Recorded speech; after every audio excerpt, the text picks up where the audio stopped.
পবিত্র বারণীর পূর্ণলগ্নে দেবীর আশীর্বাদে নিয়ে মঙ্গলবার শিলচর বিধানসভা কেন্দ্রে কংগ্রেসের কেন্দ্রীয় নির্বাচনী কার্যালয়ের আনুষ্ঠানিক উদ্বোধন করা হয়েছে। এদিন জেলা কংগ্রেস সভাপতি সজল আচার্য, দলের বিভিন্ন শাখা সংগঠনের নেতৃবৃন্দ ও বিপুল সংখ্যক কর্মী সমর্থকের উপস্থিতিতে কার্যালয়টির উদ্বোধন করেন শিলচর বিধানসভা আসনের কংগ্রেস মনোনীত প্রার্থী অভিজিৎ পালের মা সুধারানী পাল। কার্যালয় উদ্বোধনের পর প্রার্থী অভিজিৎ পাল জানান, এই অফিস চালু হওয়ার মধ্য দিয়েই আসন্ন বিধানসভা নির্বাচনের লড়াই আনুষ্ঠানিকভাবে শুরু হয়ে গেল। ইতিমধ্যে ঘোষণা হয়েছে এবং শিলচর বিধানসভা চক্রের যে কেন্দ্রীয় নির্বাচনী কার্যালয় সেটা আজকে উন্মোদন হয়েছে। আজকে বারুণীর পূর্ণলগ্নে আমার মার আশীর্বাদ নিয়ে আজকে এই মুখ্য নির্বাচনী কার্যালয় ইতিমধ্যে উন্মোদন হয়েছে। সবার আশীর্বাদ নিয়ে আজকে এই মুখ্য নির্বাচনী কার্যালয় আজকে থেকে আমাদের নির্বাচনের যে যুদ্ধ আজকে এখান থেকে শুরু হয়েছে। তিনি দাবি করেন, পরিবর্তনের এই সংগ্রামে কংগ্রেস শতভাগ জয়ের ব্যাপারে আশাবাদী। বর্তমান বিধায়ক দীপায়ন চক্রবর্তী রিপোর্ট কার্ড প্রসঙ্গে তিনি বলেন, বিধায়ক এখন নিজের টিকিট নিয়েই বেশি চিন্তিত। সাম্প্রতিক বৃষ্টিতে জলাবদ্ধতায় ভোগা সাধারণ মানুষ নাকি তাকে খুঁজে পাচ্ছেন না, এমন অভিযোগও তোলেন তিনি। দেখুন, এবারের যুদ্ধের ফল আমরা 100% যে পরিবর্তনের লড়াই, সেই পরিবর্তন এবার শিলচরে অবশ্যম্ভাবী। এই পরিবর্তন এবার হবে এবং গতকালকে আমরা দেখেছি বিধায়ক ওনার 5 বছরের রিপোর্ট কার্ড উনি তুলে ধরেছেন এবং ওনার বক্তব্য আমরা আপনাদের মাধ্যমে শুনেছি যে 77 বছরে কংগ্রেস কিছু করেনি।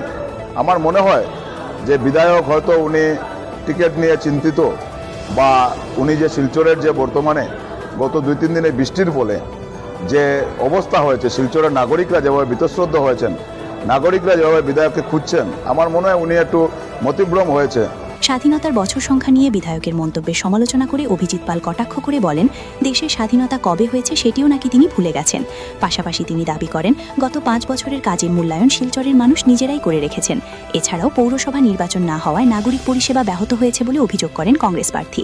তার মতে, ডাবল ইঞ্জিনে সরকার বিশেষ করে বলাগ উপত্যকাটির দীর্ঘদিন ধরে অবহেলা ও বঞ্চনার স্বীকার করেছে। বিভিন্ন ইস্যুতে শাসক দল বিজেপির সমালোচনা করে তিনি বলেন, আসন্ন নির্বাচনে শিলচরের জনগণই এর উপযুক্ত জবাব দেবেন। স্বাধীনতা হওয়ার 76 বছর চলছে আর উনি বলছেন 77 বছর ধরে কংগ্রেস কিছু করেনি। তার মানে উনি এটাও ডেট তারিখ ভুলে গেছেন যে স্বাধীনতা কবে হয়েছিল, প্রথম নির্বাচন কবে হয়েছিল আসামে, সেদিন থেকে যদি হিসাব করেন। এবং তার মধ্যে 22 বছর বিজেপির বিধায়ক ছিলেন শিলচরে। তো যদি আপনি হিসাব করে দেখেন তাহলে 76 বছর থেকে 22 বছর বাদ দিতে হবে। উনি বলছেন যে 77 বছর কংগ্রেস কিছু করেনি, উনাকে কংগ্রেসের বুথে তাড়াচ্ছে। উনি শুধু কংগ্রেসের দেখছেন, উনি হাঁটতে চলতে উনি বিভিন্ন বক্তব্যের মধ্যে শুধু কংগ্রেসই দেখছেন উনি। এবং দীপায়ন চক্রবর্তী 2021-এ বিধায়ক হয়েছেন। তারপরে ওনারা বলেন যে 5 বছরের কার্যকাল। ওনার 5 বছরের রিপোর্ট কার্ড শিলচর শহরে নাগরিকরা তৈরি করে রেখেছেন। সেই রিপোর্ট কার্ড ইতিমধ্যে নাগরিকরা আমাকে পাঠাচ্ছেন যে বর্তমান বিধায়কের পারফরমেন্স রিপোর্ট। তার মধ্যে যদি আপনার পারফরমেন্স রিপোর্ট দেখেন তাহলে ওনার প্রথম লেখা হয়েছে বৃষ্টির যে জমাজলের নিষ্কাশন আজকে পর্যন্ত শিলচর শহরে হয়নি।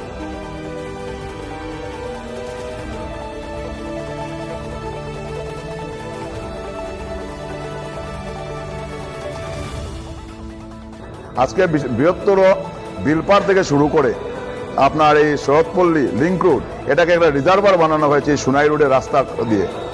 এই রাস্তা হওয়াতে আজকে জমাজলে একটা রিজার্ভার হয়েছে।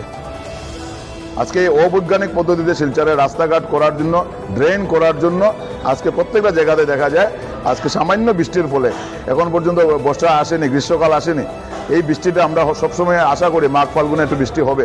এই বৃষ্টিতে আজকে শিলচর শহরের প্রায় 50% জায়গাতে দেখা যায় ঘরের ভিতরে মানুষের নালা নর্দমার আবর্জনার জল।